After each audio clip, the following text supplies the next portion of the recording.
Subscribe कीजिए BBC media YouTube channel को और दबाइए बेल आइकन को ताकि आपको हमारी वीडियोस मिले सबसे पहले। दोस्तों, अगर आप भी महेंद्र सिंह धोनी को एक बेहतरीन कप्तान व खिलाड़ी मानते हैं तो वीडियो को लाइक जरूर कीजिएगा। दोस्तों, महेंद्र सिंह धोनी क्रिकेट की दुनिया का वह सितारा है जिनकी तारीफ केवल भारत देश में ही नहीं बल्कि पूरे विश्व में करी जाती है। आपको बता दें कि धोनी पूरे विश्व में ऐसे इकलौते कप्तान है जिन्होंने अपनी टीम को आईसीसी के सभी टूर्नामेंट्स में विजयी बनाया है। साथ ही दोस्तों, आपको बता दें कि धोनी की कप्तानी के अंडर ही भारतीय टीम आसमान की बुलंदियों को छू पाई है। उनके जैसी चालाक कप्तानी, तेज तर्रार बल्लेबाजी व विकेट कीपिंग के चर्चे पूरी दुनिया में होते हैं आज भी। साथ ही वह कितने महान खिलाड़ी हैं इस बात का प्रमाण वह अक्सर मैदान में देते रहते हैं। दोस्तों, चाहे आईपीएल हो या फिर आईसीसी का टूर्नामेंट या फिर भारतीय टीम का किसी भी विदेशी टीम के खिलाफ कोई मुकाबला, ऐसा कोई एक मैच नहीं होता जहां पर धोनी को याद नहीं किया जाए। लेकिन आपको बता दें कि इतने महान खिलाड़ी की भी एक अंतर्राष्ट्रीय खिलाड़ी ने बेइज्जती करने की जरूरत करी है, जिसे भारतीय टीम के ही एक दिग्गज खिलाड़ी ने मुंह तोड़ जवाब भी दिया है। दोस्तों, आपको बता दें कि यह जरूरत करने वाला खिलाड़ी इंग्लैंड की टीम का सबसे बेहतरीन ऑलराउंडर बेन स्टोक्स है। बेन स्टोक्स अपनी आक्रामक रूप से बल्लेबाजी, फील्डिंग व गेंदबाजी के लिए जाने जाते हैं। और दोस्तों, इस बात में कोई शक नहीं कि बेन स्टोक्स एक बेहतरीन ऑलराउंडर खिलाड़ी भी हैं। लेकिन शायद इसी घमंड में उन्होंने महेंद्र सिंह धोनी की जमकर बुराई कर दी है। जी दोस्तों, आइए चलिए सबसे पहले आपको यह बताते हैं कि आखिरकार बेन स्टोक्स ने हाल ही में धोनी पर क्या कहा है। कि वर्ल्ड कप 2019 में इंग्लैंड की टीम के खिलाफ मुकाबले में जब धोनी मैदान में बल्लेबाजी करने आए तो उन्होंने अपने ओहदे के मुकाबले में 1% भी बल्लेबाजी नहीं करके दिखाई। उनकी टीम को जीतने के लिए 11 ओवर में 112 रन की दरकार थी और वह चाहते तो अपनी टीम को जिता भी सकते थे, लेकिन उनकी बल्लेबाजी में जज्बा ही नहीं दिखा। साथ ही महेंद्र सिंह धोनी व केदार जाधव की बल्लेबाजी को देखते हुए तो ऐसा प्रतीत हो रहा था कि वे अपनी टीम को जिताने के लिए ही नहीं आई। और मुझे इस बात का पूरा यकीन है कि शायद अगर धोनी ने अपनी धीमी बल्लेबाजी पर काम किया होता तो शायद भारतीय टीम जीत के करीब पहुंच सकती थी। दोस्तों, इतनी आलोचना के बाद बेन स्टोक्स को करारा जवाब दिया है भारतीय टीम के पूर्व तेज गेंदबाज श्रीशांत ने। दोस्तों, आपको बता दें कि श्रीशांत ने भी महेंद्र सिंह धोनी की कप्तानी के अंडर काफी लंबे अरसे तक क्रिकेट खेला है और यहाँ तक कि भारतीय टीम के लिए उम्दा प्रदर्शन भी किया है। साल 2007 के T20 वर्ल्ड कप में श्रीशांत एक गेम चेंजर खिलाड़ी बन गए थे। यहाँ तक कि पाकिस्तान की टीम के खिलाफ भी उन्होंने जमकर प्रदर्शन किया है और ऐसा इसलिए मुमकिन हो पाया क्योंकि महेंद्र सिंह धोनी ने उन्हें जमकर मौके भी दिए थे उस समय पर। तो दोस्तों, ऐसे में श्रीशांत कैसे धोनी की बुराई सुनते? आपको बता दें कि हेलो ऐप पर जब श्रीशांत लाइव सेशन में थे तो बेन स्टोक्स को करारा जवाब देते हुए श्रीशांत ने कहा कि धोनी भाई कभी कुछ नहीं भूलते। यदि अगर दोबारा बेन स्टोक्स अब महेंद्र सिंह धोनी के सामने आईपीएल या फिर भारत और इंग्लैंड की टीम के बीच में किसी मुकाबले में आते हैं तो वह अपनी ताबड़तोड़ बल्लेबाजी से उनका करियर ही खत्म कर देंगे, क्योंकि बेन स्टोक्स को इस बात का इल्म नहीं कि वह किस पर आलोचना कर रहे हैं। मेरे नजरिए में तो इस खिलाड़ी को दुआ मांगनी चाहिए, क्योंकि यदि अगर यह धोनी भाई के सामने आए तो उनका करियर तो खत्म होगा ही, साथ ही उन्हें जो 1-2 मिलियन डॉलर मिल रहे हैं वह भी नहीं मिल पाएंगे। साथ ही मैं बेन स्टोक्स को कहना चाहूंगा कि उन्होंने अब तक केवल 4 से 5 साल ही क्रिकेट खेला होगा। मैं उनके खिलाफ गेंदबाजी करना चाहूंगा और धोनी भाई की तरफ से उन्हें मुंह तोड़ जवाब भी देना चाहूंगा। मेरे नजरिए में तो ऐसे घमंडी खिलाड़ियों की बातें ही नहीं सुननी चाहिए। दोस्तों, श्रीशांत ने अपने हेलो ऐप के लाइव सेशन पर कुछ इस तरीके से धोनी के हवाले से बेन स्टोक्स को मुंह तोड़ जवाब दे दिया है। और केवल श्रीशांत ही नहीं बल्कि सोशल मीडिया पर भी बेन स्टोक्स की जमकर धुनाई करी जा रही है धोनी के फॉलोअर्स द्वारा। दोस्तों, महेंद्र सिंह धोनी अपने आप में एक ऐसे खिलाड़ी हैं जिन्होंने भारतीय टीम की दशा ही बदल कर रख दी। टीम को इतनी ज्यादा सक्सेस दिलाई कि जिसका अनुमान कभी लगाया ही नहीं गया था। इसका नतीजा यह है कि भारतीय टीम की तारीफ पूरे विश्व भर में की जाती है, लेकिन इसके बावजूद भी धोनी जैसे महान खिलाड़ी श्रेय देते हैं टीम के खिलाड़ियों की मेहनत को।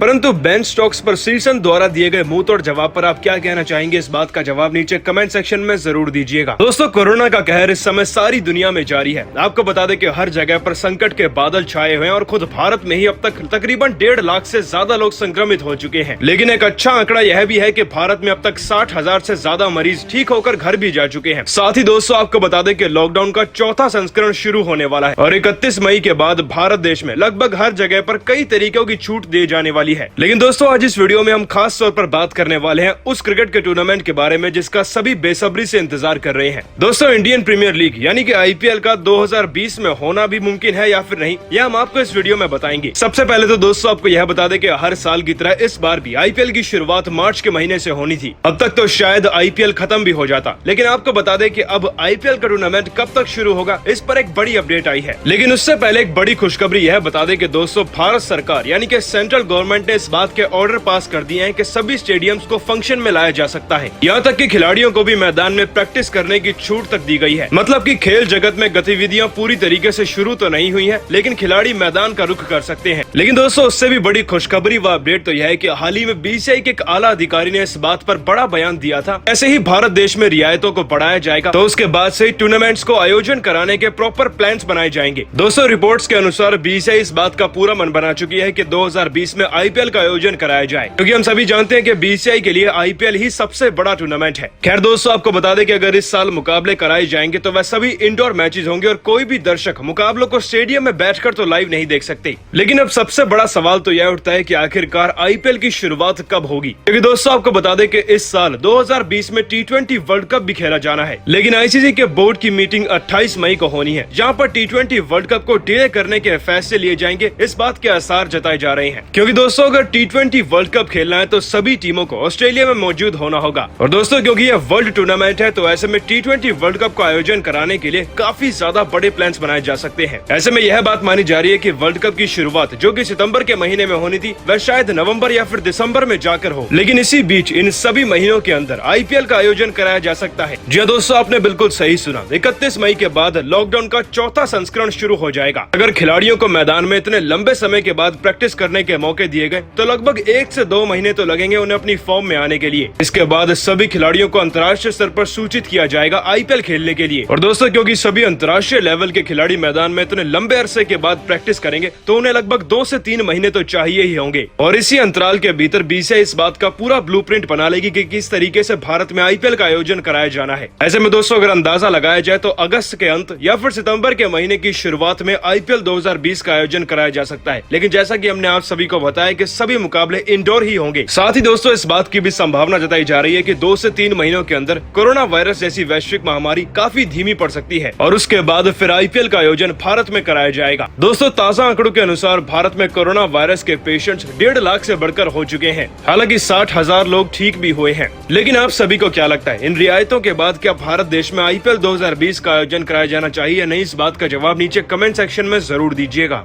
दोस्तों इस समय सारा विश्व एकजुट होकर कोरोना वायरस जैसी वैश्विक महामारी के खिलाफ एक बेहद ही जरूरी जंग लड़ रहा है। लेकिन आपको बता दें कि एक और जंग अब क्रिकेट के गलियारों में भी छिड़ चुकी है। और दोस्तों आपको बता दें कि यह जंग भारत और पाकिस्तान की टीम के खिलाड़ियों के बीच में है। पाकिस्तान की टीम के दिग्गज खिलाड़ी शाहिद अफरीदी ने हाल ही में कश्मीर व भारत के प्रधानमंत्री नरेंद्र मोदी को लेकर कुछ ऐसे आपत्तिजनक बयान दिए हैं जिस पर अब भारतीय टीम के सभी दिग्गज खिलाड़ियों ने अपने कड़वे बयान देने शुरू कर दिए हैं और साथ ही शाहिद अफरीदी की जमकर बेइज्जती भी करी है। चलिए दोस्तों आपको शुरुआत से पूरा मुद्दा समझाते हैं। दरअसल हाल ही में शाहिद अफरीदी पीओके में पहुंचे थे। यहाँ पर अपना भाषण देते हुए उन्होंने प्रधानमंत्री नरेंद्र मोदी को कई बार अपशब्द कहे। यहाँ तक कि उन्होंने इस बात का भी जिक्र किया कि कश्मीर पाकिस्तान का है और भारत ने उस पर जबरन कब्जा कर रखा है। और दोस्तों शाहिद अफरीदी केवल यहीं तक नहीं रुके, आपको बता दें कि उन्होंने एक बेहद ही भद्दा ट्वीट भी किया था। लेकिन उनकी इन सभी बातों का जवाब देते हुए भारतीय टीम के खिलाड़ियों ने उनको मुंह तोड़ जवाब दे दिया है। तो चलिए एक एक करके आपको बताते हैं कि भारतीय टीम के खिलाड़ियों ने किस तरीके से शाहिद अफरीदी की बोलती बंद करके रख दी है। सबसे पहले दोस्तों शाहिद अफरीदी को करारा जवाब दिया शिखर धवन ने। दोस्तों आपको बता दें कि शिखर धवन ने ट्वीट करते हुए कहा कि ऐसे मुश्किल वक्त में जब सारी दुनिया कोरोना के खिलाफ लड़ रही है तब भी इन्हें केवल कश्मीर की पड़ी है। कश्मीर पहले भी भारत का था, भारत का है और भारत का ही रहेगा। और चाहे तुम 22 करोड़ ले आओ, हमारा एक ही 1.25 लाख के बराबर है। बाकी की गिनती शाहिद अफरीदी आप खुद कर सकते हैं। दोस्तों इसके बाद युवराज सिंह ने भी शाहिद अफरीदी को एक करारा तमाचा मारा है। आपको बता दें कि हाल ही में कुछ दिनों पहले युवराज सिंह ने शाहिद अफरीदी की फाउंडेशन को प्रमोट किया था। इसके बाद उनकी भी आलोचना की गई थी। लेकिन अब शाहिद अफरीदी के खिलाफ युवराज सिंह ने अपना बयान देते हुए कहा कि शाहिद अफरीदी के इतने घटिया व आपत्तिजनक बयान से मैं बेहद ही निराश हूँ। भारत का नागरिक होने के नाते मैं अपने देश के प्रधानमंत्री के खिलाफ एक भी शब्द नहीं सुन सकता और मानवता के तौर पर मैंने भले ही आपके लिए अपील कही थी, लेकिन अब आगे मैं ऐसी गलतियों को दोबारा नहीं दोहराऊंगा। साथ ही दोस्तों आपको बता दें कि हाल ही में हरभजन सिंह एक लाइव सेशन के दौरान मौजूद थे, जहां पर जब उनसे शाहिद अफरीदी के इस बयान के बारे में पूछा गया तो हरभजन सिंह का बयान भी सुनने वाला था। आपको बता दें कि हरभजन सिंह ने शाहिद अफरीदी के खिलाफ कहा